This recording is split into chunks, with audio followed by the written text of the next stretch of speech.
está completando 20 anos. Em 26 de março de 1991, os governos de 4 países, Brasil, Argentina, Uruguai e Paraguai, assinavam o tratado que deu a largada para um processo de integração regional que aos poucos foi recebendo novos parceiros.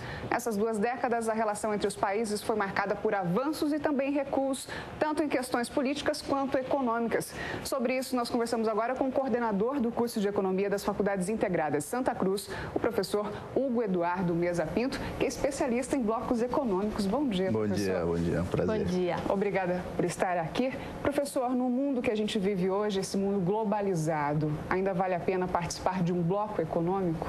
Olha, do ponto de vista político é importante ter uma representatividade, mas acredito que do ponto de vista econômico e de comércio e de oportunidades internacionais, eu acho um pouco ultrapassada essa ideia de bloco econômico. Você vê o principal exemplo, que é a União Europeia, está passando por problemas de integração. Então, aqui na América Latina, eu acho que ainda o Mercosul não conseguiu atingir o objetivo fundamental, que é promover o comércio internacional entre os países membros.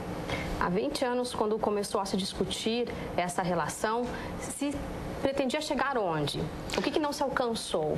Olha, o que pretendia se chegar é um mercado comum, onde todos os participantes tenham igualdade de tratamento, onde você tenha uma tarifa externa comum que seria praticada por todos os países.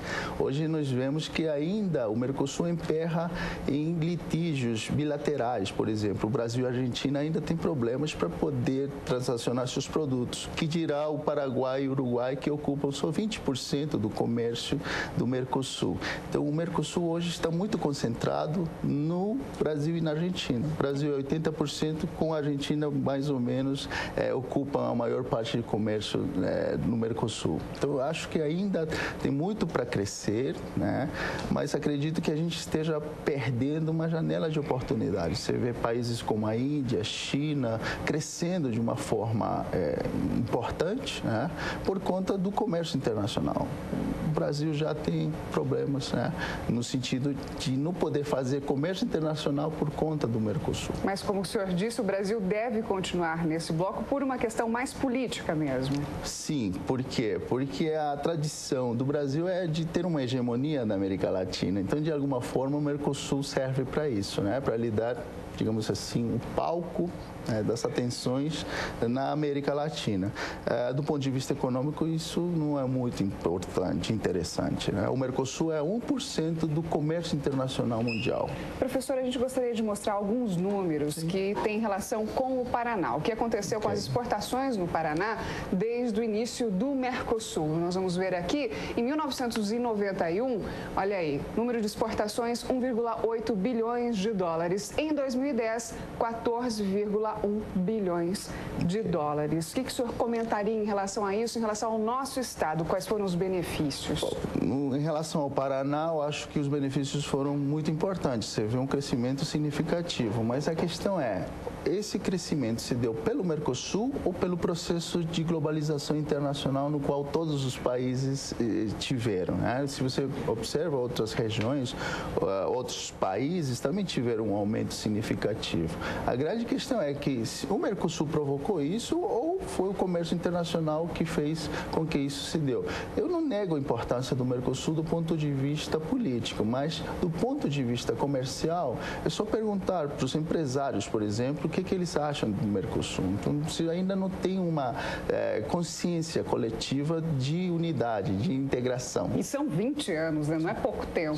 Quais são principalmente as travas para esse desenvolvimento? O principal problema do Mercosul é a heterogeneidade produtiva dos países. Você tem 2 países totalmente diferentes dos outros 2, que é, no caso, o Brasil, Argentina e Paraguai e Uruguai. Então, você não pode fazer políticas de tratamento igualitário quando você tem países desiguais. Então, você tem que, primeiro, provocar uma igualdade, diminuir essas divergências entre os países. É uma questão de desenvolvimento econômico. Outro ponto é a supranacionalidade. Você precisa de entidades supranacionais internacionais que comandem o processo de bloco econômico, como na União Europeia.